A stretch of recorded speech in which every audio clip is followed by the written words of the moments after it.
Good morning mga kaibon.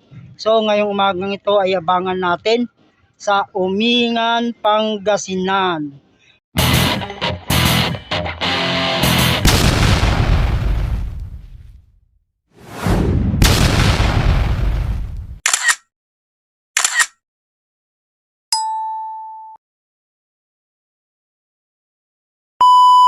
Bali, 4 lap ng first fundraise. At may re-entry kagabi. Yun nga, yung mga tropa nag-load kagabi, pati ako napaload din ng isa. Simula na ng second fundraise. First lap, Umingan, hanggang sa Santa Fe. So, time check muna tayo mga kaibon. Ayan o, bali, 9:54. So, ang mga kalapati nga pala mga kaibon ay binitawan ng 7:55 ng umaga sa Umingan, Pangasinan. So, bali, pag nag-clock ng 10:08, ang speed ng kalapati ay 1:2. So, mabilis na yun mga kaibon. At sa tingin ko mga kaibon, tingnan nyo. Ang panahon sa norte, napakadilim. Ayan o. Time check tayo mga kaibon. Ayan o, 10:04 na. Ayan, at yung ating panahon dito sa norte. Yan o, madilim dito yung banda sa Maynila mga kaibon.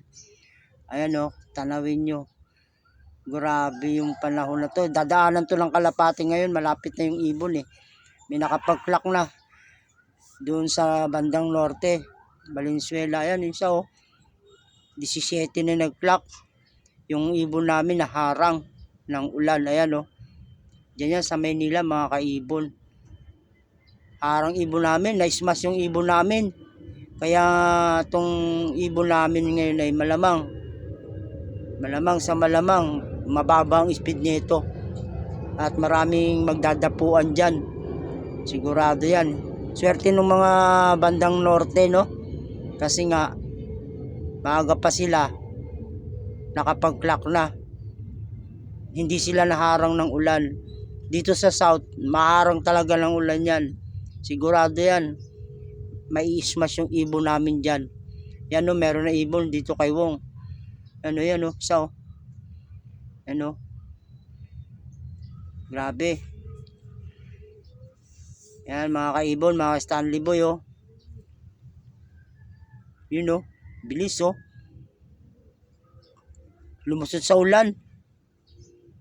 Lumusot sa ulan, grabe.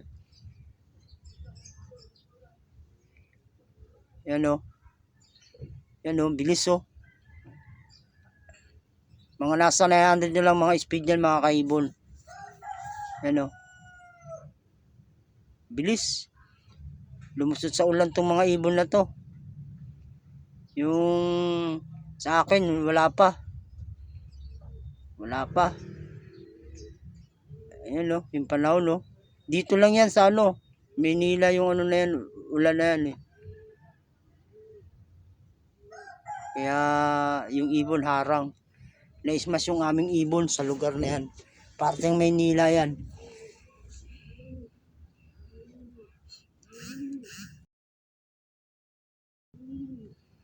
Yan na mga kaibon oh.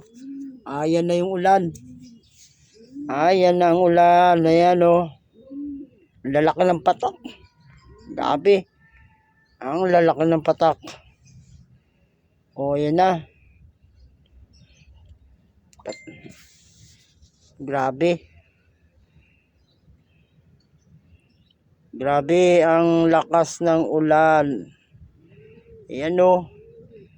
Yun. O. Na-smash yung ibon namin. Nasa malapit na yung mga kalapati namin. Ayan o. Lakas o. Biglang bumuhos ang ulan o. Grabe. Smash race to. Kung kailan malapit na yung kalapati, nandyan na sa parting Manila eh, binuhos pa yung ulan oh. Yun oh, kay Daddy Som mo, dalawa oh, magkasunod oh, nabutan ng ulan oh, grabe. Nabutan ng ulan. Mga naka-entry yan mga kaibon oh. Grabe ang lakas ng ulan mga kaibon oh. Buhos talaga. Sumabay yung kalapati ni Daddy Som sa pag-ulan oh. Umabot agad. Time check muna tayo mga kaibon. Ayan o. 10:16. Ayan. Grabe yung ibon ni Daddy Sum. Lumusot sa sa ulan. Dumayb.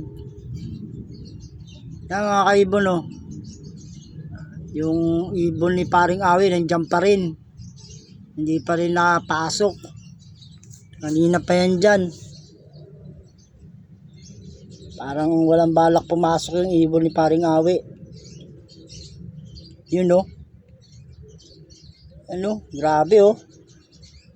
Sugod sa ulan yung mga kalapate o. Malapit na yan kaya ganyan eh.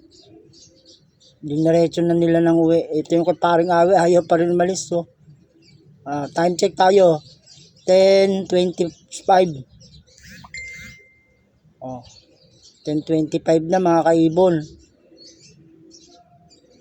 Yun na wala na doon yung ibon ni Paring Awi. Naiklak niya na. So ito mga kaibon, meron tayong isa o. Time check tayo. Yan o, 10:35. 10:35. Kaso hindi siya kasali mga kaibon. Hindi siya entry. Ito yung una nating kalapating dumating. Ayan o. Basang-basa, sinugod niya rin yung ulan. Tanghali na. Tanghali na yung ibon natin. Yung naka-entry natin na dalawa, wala pa. Ayan na o. Yan, dumapo yan. 10:36 o. Isang minuto na yung inubos niya doon.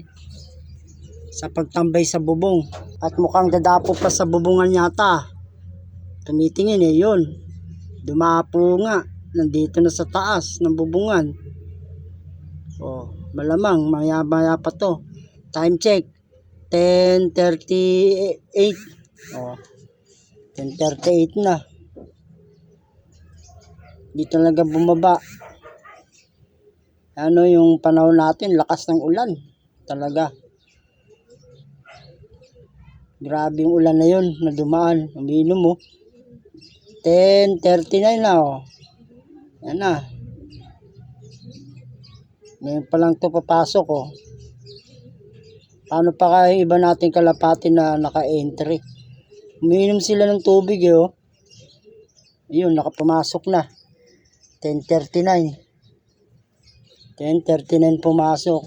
Yan mga kaibon, yung tubigan nila may halong Dobitron yan para pangontra sa sipol. Sakit na darating sa kanila. Yan. Abang-abang natin yung dalawa mga kaibon na dumating pa. Sana dumating, maiklak natin. Ito na, meron na isa mga kaibon. Ayan na, yung aking bluebird na sinali. Yan o. Dumapo sa ibabaw ng poste. Dumapo. Time check yan o. 10:41. 10:41. Nako, dumapo sa bubungan. Yari tayo dyan. Iinom ng tubig yan. Sigurado matatagal ang pumasok yung ating kalapate. Mano na sa bubungan. At yun na nga mga kaibon, naiklak na natin yung ating kalapate na si Dirty Bluebird, yung dumapo sa bubungan. Ito yung kanyang clacking mga kaibon. Bali 888 na lang yung kanyang speed. Time check tayo yan 10:54.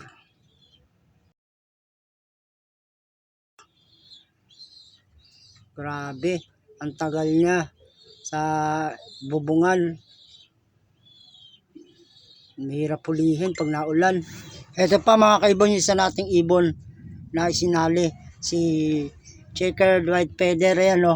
Naiklak natin siya ng 871. Halos magkasunuran na lang sila.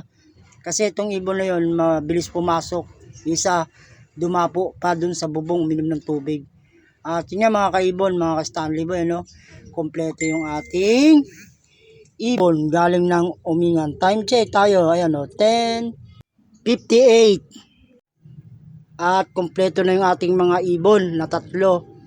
kahit papano nakapag-clock tayo ng dalawa, si Dirty Blue Bar at saka si Checkered White Feather. Yon mga kaibon, at nagpatuka na tayo para naman makabawi ng lakas yung ating mga warriors na sumugod sa ulan. Hagis nga pala ito ng Umingan, Pangasinan, 4th lap. So yan mga kaibon, at sinugod nila yung malakas na ulan. Inabutan sila kaya medyo bumagal yung speed nila. Yung mga parting norte, yon mabaga yung clocking nila, nasa 1 to 1,100 plus. Pero yung mga nasa south, wala, bumagal yung kalapati kasi nga nabutan ng ulan. Yung iba ayaw agad pumasok, kaya yun ang nangyari sa ibon ng mga parting Las Piñas, basta sa south sector.